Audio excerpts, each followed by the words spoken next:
Olá, dá uma olhada nessa imagem. Essa pintura foi feita em 1599 pelo Caravaggio. O título dela é A Dúvida de Tomé. Retrata um episódio bíblico na qual o apóstolo Tomé, incrédulo da ressurreição, precisava encostar as mãos nas chagas de Cristo para acreditar. Apesar de ilustrar uma passagem bíblica, o quadro é carregado de humanismo e de realismo, como as rugas na testa do Tomé, como o corpo parcialmente desnudo do Cristo e a luz que incide sobre os personagens. Esse quadro ilustra muito bem como que muitas vezes espiritualidade e coisas mundanas se aproximam. No século XVI, uma epidemia assolou a Europa. Essa epidemia ficou conhecida como a Grande Peste, ou Peste Negra, ou simplesmente a peste. Você sabe que doença foi essa? Foi a peste bubônica, doença transmitida por uma bactéria trazida pela pulga do rato. Se alguém contrair essa doença hoje, nós temos conhecimento, medicamento, tratamento, em suma, nós temos ciência o suficiente para evitar que essa pessoa venha a óbito. Na Idade Média, não. Contrair essa doença no século XIV era meio que uma sentença de morte. Mais de 1/3 da Europa morreu dessa doença.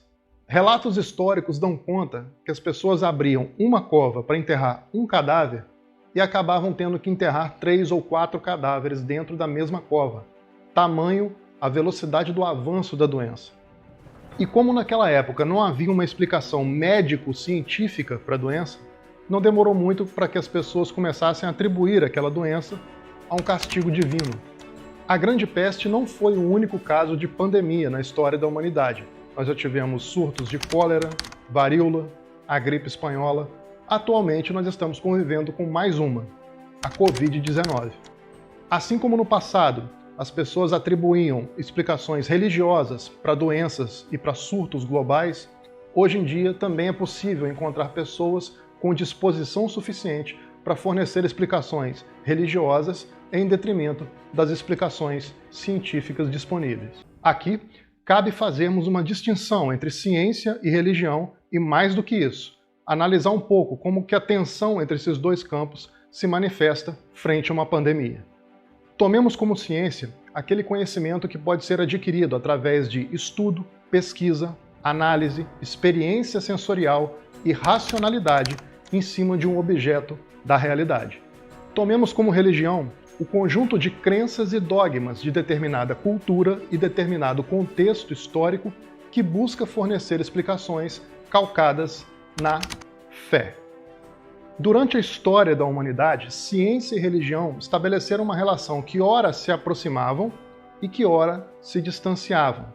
De todo modo, mesmo naqueles momentos em que elas se aproximavam, o que saltava aos olhos é aquela velha máxima: uma coisa é uma coisa, outra coisa é outra coisa.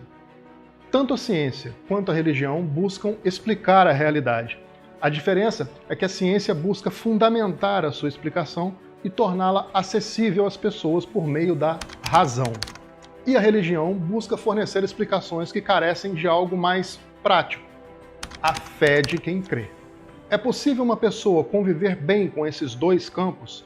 Sim, é possível. A imagem que você viu no início desse vídeo ilustra muito bem isso. Existem pessoas que não têm a menor dificuldade em entender que existem momentos na vida onde o conhecimento produzido pelo homem vai atender determinada demanda. E existem momentos na vida onde essa demanda vai ser suprida pela religião. O problema é quando essas pessoas tentam desqualificar um dos lados em detrimento do outro. E isso acontece dos dois lados. Porque, como eu já disse, uma coisa é uma coisa, outra coisa é outra coisa. Uma das barberagens mais cometidas é quando alguém inicia uma linha de argumentação com a expressão "a Bíblia diz". De fato, a Bíblia diz muita coisa, porque o que ela diz faz parte dos ensinamentos voltados para aquele conjunto de crenças. Logo, ela não contempla toda a totalidade das pessoas. O que faz sentido para um padre ou um pastor pode não fazer o menor sentido para um pajé indígena ou para um muçulmano.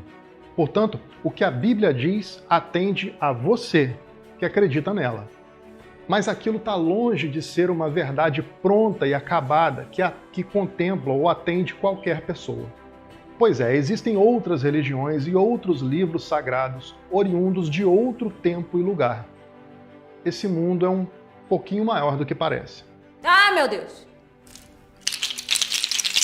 Ter isso bem claro na cabeça evita que algumas barbeiragens sejam cometidas, como as barbeiragens que têm sido cometidas a respeito da Covid-19. A forma como uma doença pode ser encarada pode trazer consigo elementos de fé por parte das pessoas. Eu posso ter fé que eu vou vencer uma doença na mesma medida que eu posso ter fé que eu vou arrumar um emprego, ou que eu vou conseguir me casar, ou que eu vou tirar uma boa nota na prova. Se eu tiver êxito, eu posso usar o famoso graças a Deus. Se eu não tiver êxito, eu posso usar o famoso Deus sabe o que faz.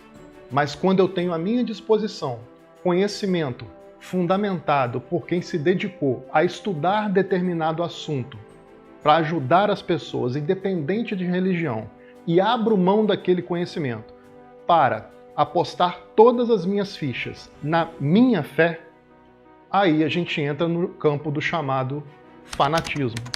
Porque parece que as pessoas esquecem que os procedimentos em relação ao combate a uma pandemia não são definidos pela religião, são definidos pela ciência. É ela que tem o know-how para te orientar, independente da sua religião. Sim, porque as orientações da OMS não estão interessadas se você reza para Jeová ou para o seu tablet. Elas buscam preservar a sua vida. Portanto, é bom ouvir o que ela tem para dizer. E ela tem para dizer muita coisa. Primeiro, que não há vacina. E que a doença se prolifera de forma exponencial. Como assim? Vamos lá. Quando a doença atingiu 100 mil contaminados, ela levou 67 dias para que isso acontecesse. Quando dobrou esse número de 100 mil, passou para 200 mil, ela já não levou 67 dias, ela levou 11 dias. E para sair de 200 mil contaminados para 300 mil contaminados, ela não levou 11, ela levou 4 dias. Ou seja, a velocidade do contágio é muito grande. O número de mortos em relação ao número de contaminados é sempre mais baixo, o que não quer dizer que a gente não deve se preocupar, porque, como eu já disse, uma coisa é uma coisa, outra coisa é outra coisa. Bom, se a velocidade do contágio não para de crescer e nós não temos vacina, qual é o melhor procedimento frente a essa pandemia, segundo a ciência, segundo quem se dedica a estudar aquilo? Pois é, meus amigos, isolamento social. É bem verdade que não são todos que podem ficar em casa, e cada um tem uma visão a respeito do que deve ser feito em relação a isso. O que nós temos para te dizer é que os países que melhor têm lidado com a pandemia são aqueles que optaram pelo isolamento social garantido pelo auxílio financeiro do governo junto à população. Dizem que governar é fazer escolhas, né? Pois é. Mas o valor precisa ser disponibilizado também, ele não pode ficar em análise. Entre os infectados existem os assintomáticos, aqueles que não vão manifestar os sintomas, o que torna o controle da doença mais complicado ainda. Porque como não há testes para todo mundo, como saber quem está e quem não está com a doença? A metáfora do iceberg cai muito bem aqui. A ponta do iceberg seriam as pessoas que manifestam os sintomas e que correm risco de vida. A parte submersa ilustra o aspecto invisível da doença. Mesmo com essas informações disponibilizadas pela comunidade científica, existem pessoas que não levam muito a sério o uso de máscaras ou o isolamento social. Parece que essas pessoas também ignoram o fato de que uma pessoa assintomática pode transmitir uma doença e quem contrair pode vir a falecer. Repetindo, a taxa de mortalidade do vírus é baixa, mas se o número de contaminados não para de crescer, o número de mortos também não. Pois bem, todas essas informações são disponibilizadas para a gente pela ciência, por pessoas que se dedicam a pesquisar e a estudar a fundo aquele assunto e produzir conhecimento científico que serve para todo mundo, de qualquer religião.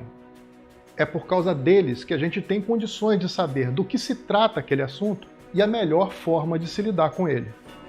Só que mesmo com todas essas informações disponíveis, ainda é possível encontrar pessoas com disposição suficiente para questionar as orientações científicas. e usando a religião para isso. Num processo muito parecido com aquele que no passado atribuía doenças a castigos divinos. Porque se a orientação médico-científica é a de evitar aglomerações, isso implica evitar shoppings, estádios de futebol, bares, escolas e templos religiosos. Se o que eu disse anteriormente, que em relação a ciência e religião, uma coisa é uma coisa e outra coisa é outra coisa, o mesmo se aplica entre política e religião. Eu queria deixar uma sugestão de leitura de um artigo escrito por um pastor de uma igreja batista de São Paulo, cujo título é A Fé Não Imuniza. A gente vai botar a descrição aqui no link. Esse vídeo aqui tem o objetivo de dizer para você que você é livre para praticar a religião que você quiser e que a ciência não é sua inimiga. E que se você for realmente uma criação divina, o discernimento que você tem não veio com você junto com o seu pacote para ficar de enfeite. Se Deus quiser, você vai atentar para isso. Abraço!